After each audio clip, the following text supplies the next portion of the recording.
ആരോടും പറയുവാൻ കഴിയാത്ത രീതിയിലുള്ള പല വിഷയങ്ങളിലൂടെയും നാം കടന്നുപോയി എന്ന് വരാം. അങ്ങനെ നാം കടന്നുപോകുന്ന സാഹചര്യങ്ങളിലെല്ലാം നമ്മെ സഹായിപ്പാൻ കഴിയുന്ന ഒരു ജീവിക്കുന്ന ദൈവമുണ്ട് എന്ന് ഞാൻ നിങ്ങളെ ഓർമ്മിപ്പിക്കുവാൻ ആഗ്രഹിക്കുകയാണ്. ആത്മാർത്ഥതയോടെ നിങ്ങൾ ചെയ്ത പല കാര്യങ്ങളും പരിഗണിക്കാതെ ചെറിയ ഒരു കുറ്റം കണ്ടുപിടിച്ച് നിങ്ങളെ ശകാരിക്കുന്നത് നിങ്ങൾ കേൾക്കുമ്പോൾ ഒരുപക്ഷെ മനസ്സ് വേദനിച്ചേക്കാം. എല്ലാവരും കഴിവുള്ളവരെയും മിടുക്കരെയും നോക്കുമ്പോൾ ദൈവം തന്നിൽ ആശ്രയിക്കുന്നവരെയും വിശ്വസ്തരെയും നോക്കുന്നു എന്ന് മറന്നുപോകരുത്. ഇന്ന് നിങ്ങളുടെ ജീവിതയാത്രയിൽ ഈ ജീവിക്കുന്ന ദൈവത്തിൽ നിന്ന് ആശ്രയിപ്പാൻ തയ്യാറാണെങ്കിൽ, സാഹചര്യങ്ങൾ എന്തു തന്നെയാണെങ്കിലും ആ സാഹചര്യങ്ങളുടെ നടുവിലെല്ലാം ഈ ജീവിക്കുന്ന ദൈവത്തിന്റെ പ്രവൃത്തി നിങ്ങൾ കാണുമെന്ന് ഞാൻ നിങ്ങൾക്ക് ഉറപ്പ് തരാം. കാരണം രാജാക്കന്മാരുടെ ഹൃദയങ്ങളെ നീർത്തോട് കണക്കെ തിരിക്കുവാൻ കഴിയുന്നവനായി ദൈവം, ഇല്ലാത്തതിനെ ഉള്ളതുപോലെ വിളിച്ചു വരുത്തുവാൻ കഴിയുന്നവനായി ദൈവം. പലപ്പോഴും എന്നെ ആരും മനസ്സിലാക്കുന്നില്ലല്ലോ എന്നുള്ള ചിന്ത നിങ്ങളെ ഭരിക്കുമ്പോൾ എനിക്കൊരു കാര്യം നിങ്ങളെ ഓർമ്മിപ്പിക്കാനുണ്ട്. നിങ്ങളെ ഉള്ളതുപോലെ മനസ്സിലാക്കുന്ന ഒരു ജീവിക്കുന്ന ദൈവമുണ്ട് എന്ന് നിങ്ങൾ മറന്നു പോകരുത്. നിങ്ങളുടെ ജീവിതയാത്രയിൽ നിങ്ങൾക്കൊരു കഴിവുമില്ല, നിങ്ങൾക്കൊരു പ്രസക്തിയുമില്ല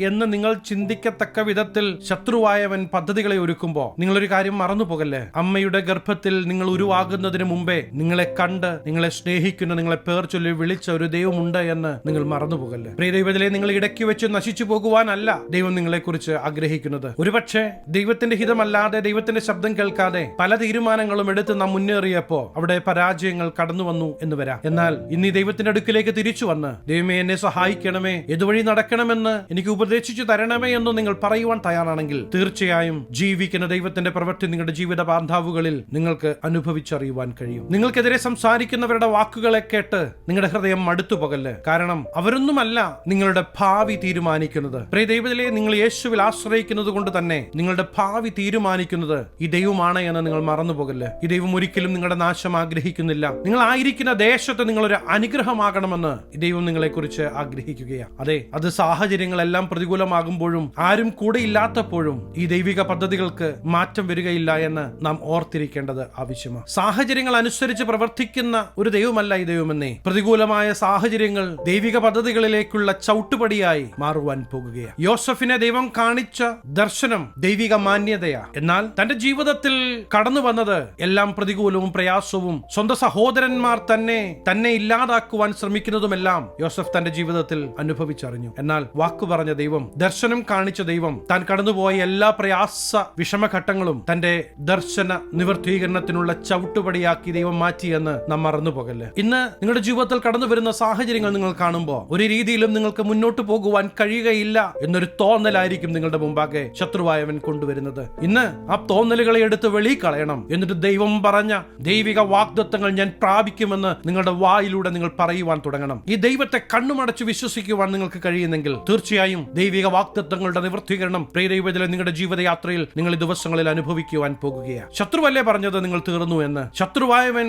ഒരുക്കുന്ന കെണികളിൽ കുടുങ്ങാതിരിപ്പാൻ, അതിൽ നിന്ന് പുറത്തു വരുവാൻ പ്രിയ ദൈവത്തിലെ ഈ ദൈവത്തിന്റെ സഹായം കൂടിയേ തീരും. പലപ്പോഴും നാം ശ്രമിച്ച് പരാജയപ്പെടുമ്പോ എല്ലാം ഉപേക്ഷിച്ച് പോകുന്നതിലുപരി ഒരു നിമിഷം നിന്ന്, യേശുവേ എന്നെ സഹായിക്കണമേ, ഇതിൽ നിന്ന് പുറത്തു വരുവാൻ എനിക്ക് അങ്ങയുടെ സാന്നിധ്യം വേണം എന്നൊന്ന് പറയുവാൻ തയ്യാറാണെങ്കിൽ ഞാൻ നിങ്ങൾക്ക് ഉറപ്പു തരാം, ഈ ജീവിക്കുന്ന ദൈവത്തിന്റെ സാന്നിധ്യം നിങ്ങളുടെ ജീവിത മേഖലകളിൽ നിങ്ങൾ അനുഭവിക്കുവാൻ തുടങ്ങും. നിങ്ങളത് കാണുവാൻ തുടങ്ങും. മനം തകർന്നിരിക്കുന്ന ഒരു വ്യക്തിയെ തൊട്ടടുത്തിരിക്കുന്ന വ്യക്തി പോലും മനസ്സിലാക്കിക്കൊള്ളണമെന്നില്ല. എന്നാൽ നിങ്ങളുടെ അകവും പുറവും അറിയുന്ന ഒരു ദൈവമുണ്ട്. അതുകൊണ്ട് ഇന്ന് ഈ സന്ദേശത്തിലൂടെ നിങ്ങളെ ഓർമ്മിപ്പിക്കുന്നത്, നിങ്ങളുടെ മനസ്സ് കലങ്ങാൻ വരട്ടെ. ഒരു ജീവിക്കുന്ന ദൈവം ഉണ്ടെന്നേ. ഈ ദൈവത്തിന്റെ പ്രവൃത്തി തന്റെ മക്കൾക്ക് വേണ്ടി അവൻ ചെയ്തെടുക്കും. ആരാ പറഞ്ഞതെല്ലാം തീർന്നെന്ന്? ഇല്ല. നിങ്ങളായിരിക്കുന്ന ദേശത്ത് നിങ്ങളെ ഈ ദൈവത്തിന്റെ ഒരു അടയാളമാക്കി മാറ്റുവാൻ ദൈവത്തിന്റെ പദ്ധതിയുണ്ട്. ഈ രോഗം നിങ്ങളെ തീർക്കുകയില്ല. ഈ കടബാധ്യതകൾ നിങ്ങളെ മുക്കിക്കളയുകയില്ല. നിങ്ങൾ വായ്പ വാങ്ങുകയില്ല, വായ്പ കൊടുക്കുന്നവരായി മാറും. അതെ, ഈ ദൈവശബ്ദത്തിൽ നിങ്ങൾ വിശ്വസിക്കുവാൻ തയ്യാറാണോ? അങ്ങനെയെങ്കിൽ ദൈവശബ്ദത്തിന്റെ നിവർത്തീകരണം പ്രിയ ദൈവത്തിലെ നിങ്ങളുടെ ജീവിത മേഖലകളിൽ നിങ്ങൾ അനുഭവിക്കുവാൻ പോകുകയാണ്. സങ്കീർത്തനം 147 മൂന്നാമത്തെ വാക്യത്തിൽ നമുക്ക് പ്രകാരം കാണുവാൻ കഴിയും, മനം തകർന്നവരെ അവൻ സൗഖ്യമാക്കുകയും അവരുടെ മുറിവുകളെ കെട്ടുകയും ചെയ്യും. അതെ, നിങ്ങൾ ഇങ്ങനെ മനസ്സു തകർന്നിരിക്കുന്നത് കാണുവാൻ ഈ ദൈവത്തിന് ഇഷ്ടമല്ലാത്തത് കൊണ്ട് നിങ്ങളെ സൗഖ്യമാക്കുവാൻ ഈ ദൈവത്തിന് പദ്ധതിയുണ്ട് എന്ന് ദൈവം നിങ്ങളെ ഓർമ്മിപ്പിക്കുകയാണ്. വിശ്വസിച്ചവർ, കൂടെ നിന്നവർ വിശ്വാസമില്ലായ്മ കാണിച്ച് നിങ്ങൾക്കെതിരെ സംസാരിക്കുമ്പോ, പ്രവർത്തിക്കുമ്പോ നിങ്ങൾ തകർന്നു പോകല്ലേ. കാരണം ഈ ജീവിക്കുന്ന ദൈവം നിങ്ങളുടെ കൂടെയുണ്ട്. ശത്രുവിന്റെ തന്ത്രങ്ങളൊന്നും നിങ്ങളുടെ ജീവിതത്തിൽ നടക്കുകയില്ല. നമുക്കെതിരെ സംസാരിക്കുന്നവരോടും പ്രവർത്തിക്കുന്നവരോടും ഒരു വൈരാഗ്യം നമ്മുടെ മനസ്സിൽ കൊണ്ടു നടക്കേണ്ടതിന്റെ ആവശ്യമില്ല. കാരണം ശത്രുവിന്റെ സകല തന്ത്രങ്ങളും ഈ ദൈവത്തിന്റെ മുമ്പാകെ നിഷ്ഫലമായി പോകുവാൻ പോകുകയാണ്. അതുകൊണ്ട് തന്നെ കൂടെയുള്ളവൻ ആരെ എന്ന് തിരിച്ചറിയണം. നിങ്ങൾക്ക് വേണ്ടി പ്രവർത്തിക്കുവാൻ പോകുന്നത് ആരെന്ന് തിരിച്ചറിയണം. ഈ ദൈവം തളർന്ന നിങ്ങളുടെ മനസ്സിനെ സൗഖ്യമാക്കുന്നവനാണ് എന്ന് നിങ്ങൾ മറന്നു പോകരുത്. അതുകൊണ്ട് തന്നെ ഈ ദൈവത്തിന്റെ അടുക്കിലേക്ക് നിങ്ങൾക്ക് അടുത്തു വരുവാൻ മനസ്സുണ്ട്. ഈ ദൈവ സാന്നിധ്യത്തിൽ നിങ്ങൾ അടുത്തു വരുവാൻ തയ്യാറാണെങ്കിൽ തീർച്ചയായും നിങ്ങളുടെ ജീവിത മേഖലകളിൽ ഈ ദൈവത്തിന്റെ പ്രവൃത്തി നിങ്ങൾ രുചിച്ചറിയും. നിങ്ങൾ അനേകർക്ക് ഒരു അനുഗ്രഹമാകും. നിന്ദിച്ചവരുടെ മധ്യേ തന്നെ ദൈവം മാനിക്കുവാൻ പോകുകയാണ് എന്ന് നിങ്ങളുടെ തോളത്ത് തട്ടി ഞാൻ ദൈവത്തിന്റെ ആലോചന കൈമാറുകയാണ്. അതെ, നിരാശപ്പെടല്. ഈ ദൈവം ഉണ്ട് നിങ്ങളുടെ കൂടെ. ഈ ദൈവത്തിന്റെ പ്രവൃത്തി നിങ്ങൾക്ക് വേണ്ടി വെളിപ്പെടുക തന്നെ ചെയ്യും. ദൈവം തന്റെ മക്കൾക്ക് വേണ്ടി പ്രവർത്തിക്കാൻ പോകുകയാണ്. അതിന്റെ ദിവസങ്ങളായി ദിവസങ്ങൾ. ഇന്ന് ദൈവമകനായി ദൈവമകളായി ദൈവസന്നിധിയിലേക്ക് അടുത്തു വരുവാൻ നാം തയ്യാറാകുന്നുവെങ്കിൽ തീർച്ചയായും ദൈവിക പ്രൊവിഷൻ പ്രിയ ദൈവത്തിലെ നിങ്ങൾ കാണുക തന്നെ ചെയ്യും. ഒരുപക്ഷെ നിങ്ങളുടെ ഹൃദയത്തിൽ പോലും ചിന്തിക്കാത്ത രീതിയിൽ ദൈവം നിങ്ങളെ നടത്തുവാൻ പോകുകയാണ്. കാരണം എന്താണെന്നറിയാമോ? നിങ്ങൾ ദൈവത്തിന്റെ മകനാകൊണ്ട് ദൈവത്തിന്റെ മകളാകൊണ്ട് വിശ്വസിക്കാൻ തയ്യാറാണോ? അങ്ങനെയെങ്കിൽ എന്റെ കൂടെ യേശുവെ ഞാൻ വിശ്വസിക്കുന്നു, ദൈവത്തിന്റെ പ്രവൃത്തി ഞാൻ കാണുമെന്നൊന്ന് പറഞ്ഞേ. ഹല്ലേലൂയ. അത് നിങ്ങളുടെ ജീവിതത്തിൽ സംഭവിക്കുക തന്നെ ചെയ്യും. സങ്കീർത്തനം 34:18 വാക്യത്തിൽ നമുക്ക് ഇപ്രകാരം കാണുവാൻ കഴിയും: ഹൃദയം നുറുങ്ങിയവർക്ക് യഹോവ സമീപസ്ഥൻ,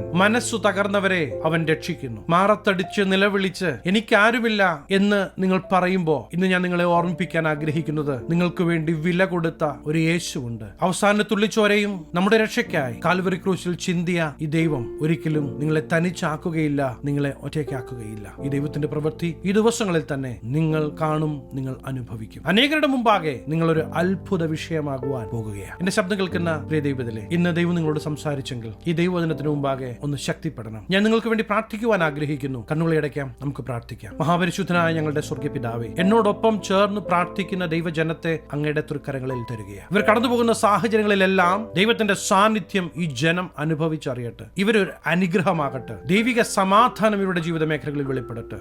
അനുഗ്രഹിച്ചു പ്രാർത്ഥിക്കുന്നു, അനുഗ്രഹമാകട്ടെ. സകലമാനവും മഹത്വം അങ്ങേക്ക്, സകലം യേശു ക്രിസ്തുവിന്റെ നിസ്തുല്യ നാമത്തിൽ തന്നെ ആമേൻ. പ്രിയ ദൈവത്തിലെ, നിങ്ങൾ കടന്നുപോകുന്ന സാഹചര്യങ്ങളിലെല്ലാം ഈ ജീവിക്കുന്ന ദൈവത്തിന്റെ പ്രവൃത്തി നിങ്ങൾ കാണുവാൻ പോകുകയാണ്. അതെ, യേശു നിങ്ങളുടെ കൂടെയുണ്ട്. ഈ ദൈവം നിങ്ങളെ കൈവിടുകയില്ല, നിങ്ങളെ ഉപേക്ഷിക്കുകയുമില്ല. ഈ ചെറു സന്ദേശം നിങ്ങൾക്ക് അനുഗ്രഹമായെങ്കിൽ തീർച്ചയായും ഞങ്ങളെ അറിയിക്കണം. അനേകർക്ക് അനുഗ്രഹമാകേണ്ടതിന് സ്നേഹിതർക്ക് ഷെയർ ചെയ്യുക, ഫോർവേഡ് ചെയ്യുക. നിങ്ങൾ ഈ ചാനൽ ഇതുവരെ ആയിട്ടും സബ്സ്ക്രൈബ് ചെയ്തിട്ടില്ല എങ്കിൽ തീർച്ചയായും സബ്സ്ക്രൈബ് ചെയ്യണം. ദൈവം അനുവദിച്ചാൽ അടുത്ത ദിവസം നമുക്ക് വീണ്ടും കാണാം. Stay blessed.